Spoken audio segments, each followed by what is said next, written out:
So Veda மேலே போகலாமா? தைப்பூசம் வேற வருது. நான்லாம் வரல, நீங்க வேணா போயிட்டு வாங்க. சோம்பேறி தானே?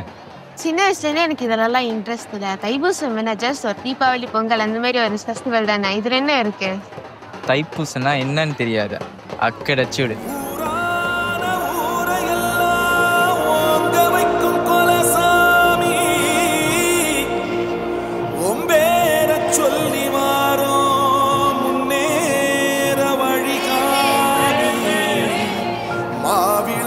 போட்டிடுறோம் மாசுமறு போக்கிடையா காவடியும் தூக்கிடுறோம் கடைசி மரகாத்திடையா. புரியல ப்ரோ, டயர்டா இருக்கு, நீங்க வேணா போயிட்டு வாங்க. இதுக்கே டயர்டானா எப்படி? தைப்பூசம் அன்னைக்கு காவடிங்கெல்லாம் எங்க அப்பா முருகனை நினைச்சிட்டு அடிக்கிற உரிமையில ஆடும் பாரு.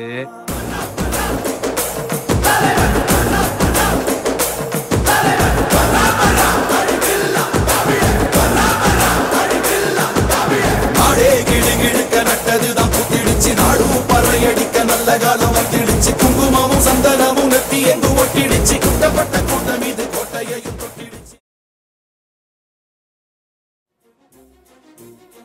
இவ்வளோ விஷயம் இருக்கா தைப்பூசத்துல? இது மட்டும் இல்லை வேதா, தைப்பூசம்னு சொல்றப்ப நம்மளோட பாரம்பரியம், கலாச்சாரம், அடையாளம் எல்லாத்தையும் அடக்குனது தான் தைப்பூசம் நான் சொல்லுவேன். ஸோ என்ற நம்மளோட அடையாளத்தை நம்ம என்னைக்குமே அடுத்த சமுதாயத்துக்கு நம்ம கடத்திக்கிட்டே இருக்கோம். இல்லைன்னா பொங்கல் தீபாவளி மாதிரி இன்னொரு நாளாக தான் நம்மள தைப்பூசத்தை பார்ப்பாங்க தவிர நம்மளோட அடையாளத்தை யாரும் பார்க்க மாட்டாங்க.